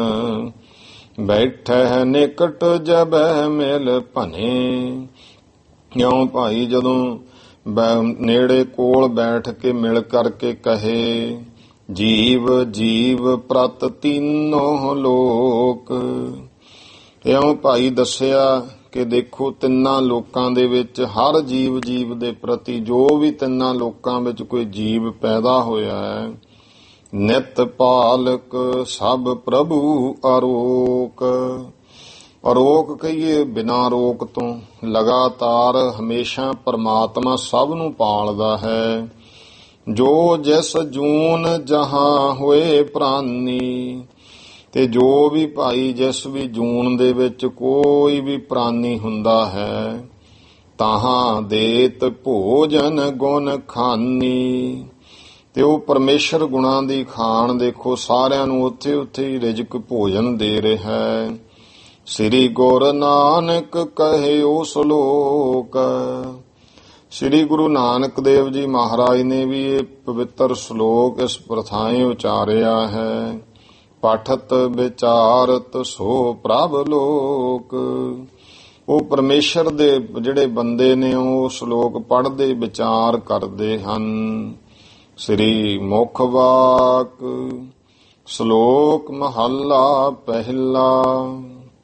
ਪੁਰਖਾਂ ਬਿਰਖਾਂ ਤੀਰਥਾਂ ਤੱਟਾਂ ਮੇਘਾਂ ਖੇਤਾਂ, ਭਾਈ ਜਿੰਨੇ ਵੀ ਕੋਈ ਪੁਰਖ ਹੈ, ਕੋਈ ਬਿਰਖ ਹੈ, ਤੀਰਥ ਤਟ ਕਿਨਾਰੇ ਹੈ, ਮੇਘ ਮੰਡਲ ਮੇਘ ਬੱਦਲ ਜਾਂ ਮੇਘ ਖੇਤਾਂ, ਕੋਈ ਵੀ ਜ਼ਮੀਨ ਖੇਤ ਸਾਰੀ ਜਗ੍ਹਾ। ਦੀਪਾਂ ਲੋਆਂ ਮੰਡਲਾਂ ਖੰਡਾਂ ਵਰ ਭੰਡਾਂ, ਫਿਰ ਜਿੰਨੇ ਦੀਪ ਹੈ, ਲੋ ਨੇ, ਮੰਡਲ ਖੰਡ ਵਰ ਭੰਡ ਹਨ। ਅੰਡਜ ਜੇਰ ਜਿਉਤ ਭੁਜਾਂ ਖਾਣੀ ਸੇਤ ਜਾ, ਫਿਰ 4 ਖਾਣੀਆਂ ਅੰਡਜ ਮੁਖ, ਅੰਡਜ ਜੇਰ ਜਿਉਤ ਭੁਜ ਤੇ ਸੇਤਜ, ਇਹ 4 ਖਾਣੀਆਂ ਹਨ। ਸੋ ਮਿਤ ਜਾਣੈ ਨਾਨਕਾ ਸਰਾ ਮੇਰਾ ਜਨਤਾ, ਤੋ ਇਉਂ ਗੁਰੂ ਪਾਤਸ਼ਾਹ ਮਹਾਰਾਜ ਕਹਿੰਦੇ ਭਾਈ ਸਾਰੇ ਸਰਾ ਮੇਰਾ, ਕੋਈ ਵੀ ਹੈ, ਚਾਹੇ ਜਲ ਹੈ, ਚਾਹੇ ਭਾਈ ਪਹਾੜ ਹੈ, ਜਿੱਥੇ ਵੀ ਕੋਈ ਜੀਵ ਜੰਤ ਭਾਵ ਸਭ ਜਗ੍ਹਾ ਤੇ ਕੋਈ ਵਸਦਾ ਹੈ, ਉਹ ਪ੍ਰਮਾਤਮਾ ਹੀ ਸਾਰਿਆਂ ਬਾਰੇ ਜਾਣਦਾ ਹੈ। ਨਾਨਕ ਜੰਤ ਪਾਏ ਕੈ ਸੰਭਾਲੇ ਸਭਨਾ, ਤੇ ਪਰਮੇਸ਼ਰ ਗੁਰੂ ਸਾਹਿਬ ਕਹਿੰਦੇ ਭਾਈ ਵੇਖੋ ਸਾਰੇ ਜੰਤ ਜੀਵਾਂ ਨੂੰ ਸਭ ਜਗ੍ਹਾ ਪੈਦਾ ਕਰਕੇ ਉਹ ਸਾਰਿਆਂ ਨੂੰ ਸੰਭਾਲਦਾ ਹੈ। ਜਿਨ ਕਰਤੈ ਕਰਣਾ ਕੀਆ ਚਿੰਤਾ ਭੇ ਕਰਣੀ ਤਾਹ, ਜਿਸ ਕਰਤੇ ਪੁਰਖ ਨੇ ਇਹ ਸਾਰਾ ਕੁਝ ਕੀਤਾ ਹੈ, ਕਰਨਾ ਕੀਤਾ, ਚਿੰਤਾ ਵੀ ਸਾਰਿਆਂ ਦੀ ਉਸ ਬ੍ਰਹਮ ਪਰਮਾਤਮਾ ਨੂੰ ਹੈ। ਦੋਹਰਾ ਸੁਨਾ ਅਰਥ ਗੁਰ ਸ਼ਬਦ ਕੋ ਕੰਨਿਆ ਨਿਸ਼ਚੈ ਕੀਨ, ਜਦੋਂ ਇਹ ਭਾਈ ਸ਼ਬਦ ਦੇ ਅਰਥ ਸੁਣੇ ਤਾਂ ਉਸ ਲੜਕੀ ਨੇ ਇਹ ਨਿਸ਼ਚੈ ਕਰ ਲਿਆ ਆਪਣੇ ਅੰਦਰ। ਤੀਨ ਲੋਕ ਪਤ ਪਰਮ ਗੁਰ ਰਿਜਕ ਸਭਨ ਕੋ ਦੀਨ, ਤੇ ਤਿੰਨਾਂ ਲੋਕਾਂ ਦੇ ਸਭ ਤੋਂ ਵੱਡੇ ਪਤੀ ਪਰਮੇਸ਼ਰ ਸਤਿਗੁਰੂ, ਜੋ ਭਾਈ ਸਾਰਿਆਂ ਨੂੰ ਉਹੀ ਰਿਜਕ ਦੇ ਰਿਹਾ ਹੈ। ਚੌਪਈ ਇੱਕ ਦਿਨ ਸਭ ਕੰਨਿਆ ਮਿਲ ਕਰਕੇ, ਇੱਕ ਦਿਨ ਇਹ ਸਾਰੀਆਂ 7 ਭੈਣਾਂ ਲੜਕੀਆਂ ਇਕੱਠੀਆਂ ਹੋ ਕੇ ਕਥਾ ਅਨੇਕ ਸੁਣਾਏ ਵਿਚਾਰ ਕੇ, ਅਨੇਕਾਂ ਤਰ੍ਹਾਂ ਦੀਆਂ ਵਿਚਾਰਾਂ ਕਰਦੀਆਂ ਇੱਕ ਦੂਸਰੇ ਨੂੰ ਗੱਲਾਂ ਸੁਣਾਉਂਦੀਆਂ ਹਨ। ਨਿਜ ਪਿਤ ਕੀ ਭਾਖਤ ਵਡਿਆਈ, ਤੇ ਆਪਣੇ ਪਿਤਾ ਦੀ ਵਡਿਆਈ ਕਰਦੀਆਂ ਹਨ ਲੜਕੀਆਂ। ਹਮੇ ਪਦਾਰਥ ਅਨਕ ਪੁਗਾਈ। ਕਿ ਸਾਡਾ ਪਿਤਾ ਦੇਖੋ ਸਾਡਾ ਰਿਜ਼ਕ ਦਾਤਾ ਹੈ, ਜੋ ਸਾਨੂੰ ਅਨੇਕਾਂ ਤਰ੍ਹਾਂ ਦੇ ਪਦਾਰਥ ਭੋਗਣ ਲਈ ਦੇ ਰਿਹਾ ਹੈ। ਖਾਨ ਪਾਨ ਪਹਿਰਨ ਕੋ ਦਾਤਾ। ਲੜਕੀਆਂ ਕਹਿੰਦੀਆਂ ਸਾਡੇ ਖਾਣ ਪੀਣ ਪਹਿਨਣ ਦਾ ਦਾਤਾ ਦਾ ਜਿਹੜਾ ਹੈ ਉਹ ਪਿਤਾ ਹੈ। ਬਸਤਰ ਵਿਭੂਖਨ ਦੇ ਬਖਿਆਤਾ। ਜੋ ਸਾਨੂੰ ਕਿੰਨੇ ਸੋਹਣੇ ਬਸਤਰ ਗਹਿਣੇ ਪ੍ਰਤੱਖ ਦੇ ਰਿਹਾ ਹੈ। ਸਭ ਤੇ ਸੁਨ ਤਿੰਨ ਕੰਨਿਆ ਕਹਿਓ। ਤੋ ਸਾਰੀਆਂ 6 ਲੜਕੀਆਂ ਆਪਣੀਆਂ ਭੈਣਾਂ ਤੋਂ ਸੁਣ ਕੇ ਇਸ ਕੰਨਿਆ ਜਿਹਦਾ ਨਾਂ ਗੁਰਮੁਖੋਂ ਬੀਬੀ ਰਜਨੀ ਆਉਂਦਾ ਇਤਿਹਾਸ ਵਿੱਚ, ਇਸ ਲੜਕੀ ਨੇ ਕਿਹਾ ਪਾਲਤ ਪ੍ਰਭੂ ਸਭਨ ਕੋ ਲਹਿਓ। ਇਹ ਜਾਣ ਲਓ ਵੀ ਸਭ ਨੂੰ ਪਾਲਣ ਵਾਲਾ ਤਾਂ ਇਹ ਕਹਿੰਦੀ ਪਰਮੇਸ਼ਰ ਹੈ। ਸਭ ਦਿਨ ਸਭ ਸੁਭ ਕੋ ਭੋਗ ਪੁਗਾਵੇ। ਸਭ ਦਿਨ ਸਭ ਕੋ ਭੋਗ ਪੁਗਾਵੇ। ਉਹ ਪਰਮੇਸ਼ਰ ਹੀ ਹੈ ਜਿਹੜਾ ਸਾਰੇ ਦਿਨ ਸਾਰਿਆਂ ਨੂੰ ਭੋਜਨ ਭੋਗ ਪਦਾਰਥ ਜਿਹੜਾ ਹੈ ਛਕਾਉਂਦਾ ਦਿੰਦਾ ਕਿਰਪਾ ਕਰਦਾ ਹੈ। ਕਰ ਆਹਾਰ ਕੋ ਜੀਵਤ ਪਾਵਹਿ। ਤੇ ਜੀਵ ਜਿਹੜੇ ਹਨ ਉਹ ਫਿਰ ਉਹਦੇ ਦਿੱਤੇ ਦਾ ਹੀ ਸ਼ੱਕ ਕਰਕੇ ਹਾਰ ਕਰਕੇ ਆਪਣਾ ਜੀਵਨ ਪਾਉਂਦੇ ਹਨ। ਸੋ ਨਾ ਦੇਹ ਸਭ ਲਹਿ ਬਿਨਾਸ਼। ਜੇ ਉਹ ਪਰਮੇਸ਼ਰ ਨਾ ਦੇਵੇ ਤਾਂ ਸਾਰੇ ਹੀ ਨਾਸ਼ ਹੋ ਜਾਣ। ਤਿਸ ਬਿਨ ਕਹਾਂ ਜੀਵਨ ਕੀ ਆਸ। ਉਹ ਆਪਣੀਆਂ ਭੈਣਾਂ ਨੂੰ ਕਹਿੰਦੀ ਹੈ ਰਜਨੀ ਕਿ ਭੈਣੋ ਉਹ ਪਰਮੇਸ਼ਰ ਤੋਂ ਬਿਨਾਂ ਭਲਾ ਦੱਸੋ ਜੀਣ ਦੀ ਕੀ ਆਸਾ ਹੈ। ਏਮ ਤਿਸ ਤੇ ਸੁਨ ਔਰੇ ਕਹੈ। ਇਸ ਤਰ੍ਹਾਂ ਇਹ ਤੋਂ ਸੁਣ ਕੇ ਦੂਜੀਆਂ ਫਿਰ ਇਹਦੀਆਂ ਭੈਣਾਂ ਉਹ ਲੜਕੀਆਂ ਕਹਿੰਦੀਆਂ ਹੈ ਹਮ ਕੋ ਪਿਤ ਪ੍ਰਤਪਾਲ ਕਿਆ ਹੈ। ਕਿ ਨਹੀਂ ਕੋਈ ਪ੍ਰਭੂ ਨਹੀਂ ਪਾਲਦਾ, ਇਹ ਤਾਂ ਸਾਨੂੰ ਤਾਂ ਦੇਖ ਸਾਰਿਆਂ ਨੂੰ ਆਪਣਾ ਪਿਤਾ ਹੀ ਆ, ਆਪਣਾ ਪ੍ਰਤਪਾਲਕ ਉਹੀ ਹੈ ਪਾਲਣ ਵਾਲਾ। ਨਹਿ ਦੇਖਿਓ ਦੇ ਤੋ ਕਿਸ ਕੋਈ। ਇਹ ਤੋਂ ਬਿਨਾਂ ਹੋਰ ਅਸੀਂ ਨਹੀਂ ਕਿਸੇ ਨੂੰ ਵੇਖਿਆ ਕੌਣ ਕੋਈ ਕਿਸੇ ਨੂੰ ਕੁਝ ਦਿੰਦਾ ਹੈ। ਤੁਮ ਕਹਿਤੀ ਤਿਸ ਬਿਨ ਨਹਿ ਕੋਈ। ਤੇ ਤੂੰ ਕਹੀ ਜਾਨੀ ਹੈ ਪਰਮੇਸ਼ਰ ਤੋਂ ਬਿਨਾਂ ਹੋਰ ਕੋਈ ਨਹੀਂ ਦੇਣ ਵਾਲਾ। ਇਮ ਕਹਿ ਤਿਸ ਸੰਗ ਸਭ ਲਰ ਪਰੀ। ਹੁਣ ਲੜਕੀਆਂ ਗੱਲਾਂ ਕਰਦੀਆਂ ਕਰਦੀਆਂ ਭੈਣਾਂ ਸਾਰੀਆਂ ਇਹਦੇ ਨਾਲ ਇਸ ਤਰ੍ਹਾਂ ਕਹਿ ਕੇ ਲੜ ਪਈਆਂ। ਜਾਏ ਪਿਤਾ ਕੇ ਢਿਗ ਸੁਧ ਕਰੀ। ਹੁਣ ਜਦੋਂ ਝਗੜਾ ਹੋ ਗਿਆ ਪਿਤਾ ਕੋਲੇ ਜਾਣਾ ਸੀ ਤੇ ਪਿਤਾ ਕੋਲੇ ਜਾ ਕੇ ਜਿਹੜਾ ਹੈ ਸਾਰੀ ਖਬਰ ਕਰੀ ਦਿੱਤੀ ਹੈ। ਹਮ ਸਭ ਕਹਿ ਪਿਤਾ ਤੇ ਖਾਵੇ। ਲੜਾਈ ਕਾਹਦੀ ਹੋਈ ਪੁੱਛਿਆ, ਕਹਿੰਦੇ ਪਿਤਾ ਤੇ ਇਹ ਦੁਨੀ ਚੰਦ ਸੇਠ ਲਿਖਿਆ ਕੋਈ ਇਸ ਤਰ੍ਹਾਂ ਦਾ। ਇਹ ਕਹਿੰਦੀਆਂ ਅਸੀਂ ਤਾਂ ਇਹ ਕਹਿੰਦੀਆਂ ਨੇ ਕਿ ਅਸੀਂ ਜੋ ਕੁਛ ਆਪਣੇ ਪਿਤਾ ਤੋਂ ਲੈ ਕੇ ਖਾਂਦੀਆਂ ਹਾਂ। ਇਹੋ ਕੱਛ ਬਾਤ ਅਪਰ ਬਿਦਤਾ ਵਹਿ। ਪਰ ਹੇ ਪਿਤਾ ਰਜਨੀ ਹੈ ਜਿਹੜੀ ਇਹ ਕੋਈ ਹੋਰ ਹੀ ਗੱਲ ਕਹੀ ਜਾਂਦੀ ਹੈ। ਸੁਨਤ ਨ੍ਰਿਪਤ ਪਿਤ ਮੂਰਖ ਰੋਸਾ। ਇਹ ਸੁਣ ਕੇ ਜਿਹੜਾ ਰਾਜਾ ਸੀ ਪਿਤਾ ਇਹਨਾਂ ਦਾ ਉਹ ਮੂਰਖ ਨੇ ਰੋਸ ਕੀਤਾ, ਗੁੱਸਾ ਕੀਤਾ ਹੈ। ਨਹਿ ਈਸ਼ਰ ਕੋ ਲਖਿਓ ਭਰੋਸਾ। ਕਿਉਂਕਿ ਉਹ ਰੱਬ ਨੂੰ ਤੇ ਉਹਦਾ ਕੋਈ ਭਰੋਸਾ ਨਹੀਂ ਸੀ, ਇਸ ਕਰਕੇ ਪਰਮੇਸ਼ਰ ਦਾ ਉਹਨੇ ਕੋਈ ਭਰੋਸਾ ਨਹੀਂ ਜਾਣਿਆ। ਆਪਣੇ ਰਾਜ ਮਾਨ ਮਹਿ ਫੁੱਲਾ। ਉਹ ਤੇ ਆਪ ਦੇ ਰਾਜ ਦੇ ਮਾਣ ਵਿੱਚ ਹੀ ਹੰਕਾਰ ਵਿੱਚ ਫੁੱਲਿਆ ਹੈ। ਦੇਨ ਹਾਰ ਤੇ ਜੋ ਸਦ ਭੁੱਲਾ। ਤੇ ਜਿਹੜਾ ਅਸਲ ਦੇਣਹਾਰਾ ਪਰਮੇਸ਼ਰ ਉਹ ਤੋਂ ਤਾਂ ਹਮੇਸ਼ਾ ਲਈ ਭੁੱਲਿਆ ਹੋਇਆ ਹੈ। ਸਭ ਕੰਨਿਆ ਨਿਜ ਨਿਕਟ ਹਕਾਰੀ। ਸਾਰੀਆਂ ਲੜਕੀਆਂ ਨੂੰ ਆਪਣੇ ਕੋਲ ਸੱਦਿਆ ਹੈ। ਐਸੇ ਸਮਝਣ ਇੱਛਾ ਧਾਰੀ। ਕਿਉਂ ਸਮਝਣ ਦੀ ਇੱਛਾ ਕੀਤੀ। ਪ੍ਰਿਥਕ ਪ੍ਰਿਥਕ ਤੈਨ ਬੂਝਣ ਲੱਗਾ। ਇਉਂ ਹੌਲੀ ਹੌਲੀ ਸਾਰਿਆਂ ਨੂੰ ਕੱਲੀ ਕੱਲੀ ਨੂੰ ਪੁੱਛਣ ਲੱਗਿਆ ਹੈ। ਕਹੋ ਤੂੰ ਕਿਸ ਕੋ ਭੁਗਤੈ ਭਾਗਾ। ਐ ਲੜਕੀ ਬੱਚੀ ਐ ਧੀਏ ਤੂੰ ਦੱਸ ਕਿਹਦਾ ਦਿੱਤਾ ਖਾਨੀ ਏ। ਕਿਹਦਾ ਭਾਈ ਕਿਹਦੇ ਭਾਗਾਂ ਨੂੰ ਭੋਗਦੀ ਹੈ। ਸਭ ਨੇ ਕਹਿਓ ਪਿਤਾ ਹਮ ਤੇਰਾ, ਸਾਰੀਆਂ ਨੇ ਛਿਆਂ ਨੇ ਕਿਹਾ ਵੀ ਪਿਤਾ ਅਸੀਂ ਤੇਰਾ ਦਿੱਤਾ ਖਾਂਦੀਆਂ ਹਾਂ। ਖਾਵੈ ਪਹਿਰੈ ਦਰਬ ਕਨੇਰਾ, ਤੇਰਾ ਦਿੱਤਾ ਖਾਂਦੀਆਂ, ਤੇਰਾ ਦਿੱਤਾ ਪਹਿਨਦੀਆਂ ਹਾਂ। ਤੇਰਾ ਦਿੱਤਾ ਹੀ ਜਿਹੜਾ ਹੈ ਦਰਬ, ਦਰਬ ਦਾ ਭਾਵ ਹੈ ਜਿਹੜਾ ਕੋਈ ਧਨ ਹੈ, ਮਾਇਆ ਹੈ, ਇਹੀ ਸਾਰਾ ਤੇਰਾ ਹੀ ਦਿੱਤਾ ਹੋਇਆ ਹੈ। ਪ੍ਰਤ ਪਾਰਹਿ ਨਿਤ ਦੇਤ ਆਹਾਰਾ, ਤੂੰ ਹੀ ਸਾਨੂੰ ਰੋਜ਼ ਭੋਜਨ ਦਿੰਦਾ, ਸਾਡੀ ਪਰਤ ਪਾਲਣਾ ਕਰਦਾ ਹੈ। ਹਮ ਸਭ ਭੁਗਤੈ ਭਾਗ ਤੁਮਾਰਾ, ਅਸੀਂ ਸਾਰੀਆਂ ਹੈ ਪਿਤਾ ਤੇਰਾ ਹੀ ਭਾਗ ਭੋਗਦੀਆਂ ਹਾਂ, ਤੇਰਾ ਭਾਗ ਹੀ ਖਾਂਦੀਆਂ ਹਾਂ। ਲਗ ਕੰਨਿਆ ਸਭ ਤੇ ਪਛਾਤੀ, ਜਿਹੜੀ ਛੋਟੀ ਲੜਕੀ ਹੈ ਇਹਨੇ ਸਾਰਿਆਂ ਤੋਂ ਪਿੱਛੋਂ ਬੋਲੀ ਭਗਤ ਮਾਹੇ ਮਤ ਰਾਤੀ, ਇਹਦੀ ਭਾਈ ਜਿਹੜੀ ਮਤ ਹੈ ਭਗਤੀ ਵਿੱਚ ਮਿਲੀ ਹੋਈ ਹੈ। ਰਜਨੀ ਕਹਿਣ ਲੱਗੀ ਹੇ ਪਿਤ ਭਾਗ ਏਕ ਕੋ ਦੂਵਾ, ਹੇ ਪਿਤਾ ਕਿਸੇ ਇੱਕ ਦਾ ਭਾਗ ਕੋਈ ਵੀ ਦੂਜਾ ਜਿਹੜਾ ਹੈ ਭੁਗਤੈ ਨਾਹਿਨ ਕਬਹੂ ਹੂਵਾ, ਕੋਈ ਕਿਸੇ ਦਾ ਭਾਗ ਨਹੀਂ ਖਾਂਦਾ, ਸਾਰੇ ਆਪ ਦਾ ਭਾਗ ਲਿਖਾ ਕੇ ਆਉਂਦੇ ਐ। ਇਸ ਕਰਕੇ ਕੋਈ ਹੋਰ ਦੂਜਾ ਨਹੀਂ ਹੈ। ਨਿਜ ਨਿਜ ਭਾਗ ਅਦਕ ਅਰ ਘਾਟ, ਇਹ ਤਾਂ ਹੈ ਪਿਤਾ ਆਪੋ ਆਪਣਾ ਭਾਗ ਹੈ, ਭਾਵੇਂ ਥੋੜਾ ਹੈ ਭਾਵੇਂ ਬਹੁਤਾ ਹੈ।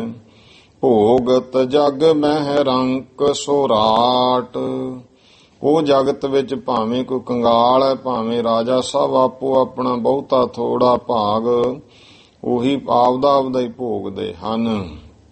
ਸੁਣ ਪਿਤ ਕ੍ਰੋਧ ਕਰਿਓ ਔਰ ਵਾਰੀ, ਸੁਣ ਕੇ ਪਿਤਾ ਨੇ ਭਾਈ ਫਿਰ ਉਸ ਸਮੇਂ ਆਪਣੇ ਹਿਰਦੇ ਵਿੱਚ ਕ੍ਰੋਧ ਕੀਤਾ।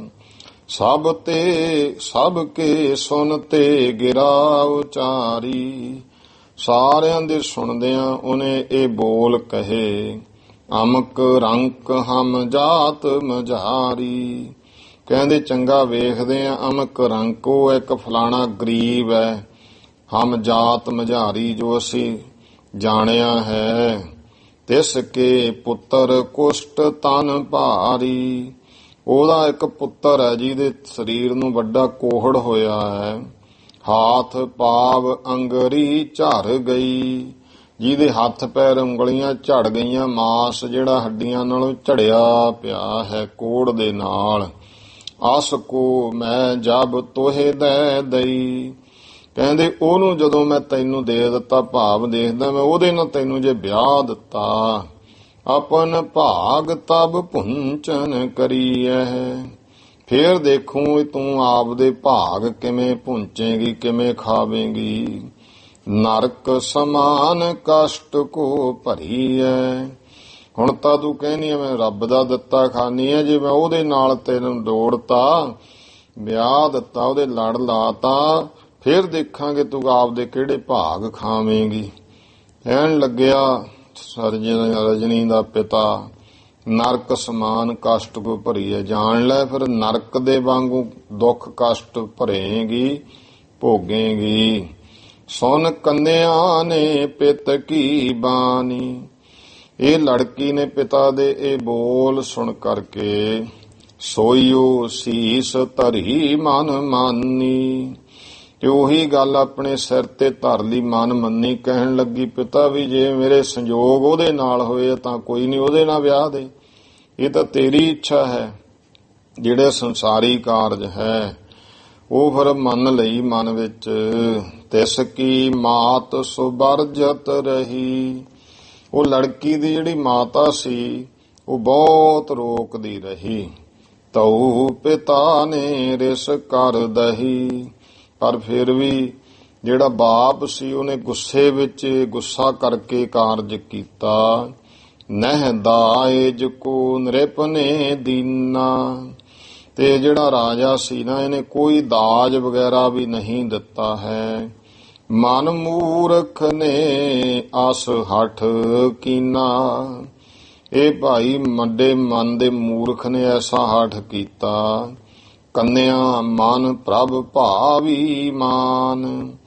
ਜਿਹੜੀ ਉਹ ਲੜਕੀ ਸੀ ਰਜਨੀ ਕੰਨਿਆ ਨੇ ਮਨ ਦੇ ਵਿੱਚ ਪਰਮੇਸ਼ਰ ਦੀ ਭਾਵੀ ਮਨ ਕਰਕੇ ਸਮ ਈਸ਼ਰ ਕੇ ਸੋ ਪਤ ਜਾਨ, ਤੇ ਆਪਣੇ ਪਤੀ ਨੂੰ ਈਸ਼ਵਰ ਭਗਵਾਨ ਦੇ ਸਰੂਪ ਜਾਣ ਕਰਕੇ ਸਦਨ ਸਾਸੁਰੇ ਦਾਰਦ ਮਹਾ, ਜੋ ਸਹੁਰੇ ਘਰ ਦੇ ਵਿੱਚ ਬਹੁਤ ਜ਼ਿਆਦੇ ਦਾਰਦ ਕਹੀਏ ਗਰੀਬੀ ਹੈ, ਦਲਿਦਰੀ ਹੈ, ਬਹੁਤ ਹੀ ਭਾਵ ਉੱਥੇ ਕਿਉਂਕਿ ਕੋਈ ਪੈਸਾ ਧੇਲਾ ਵੀ ਹੈ ਨਹੀਂ ਸੀ, ਇੱਕ ਕੋੜੀ ਹੈ, ਵੱਡੀ ਦਲਿਦਰੀ ਹੈ।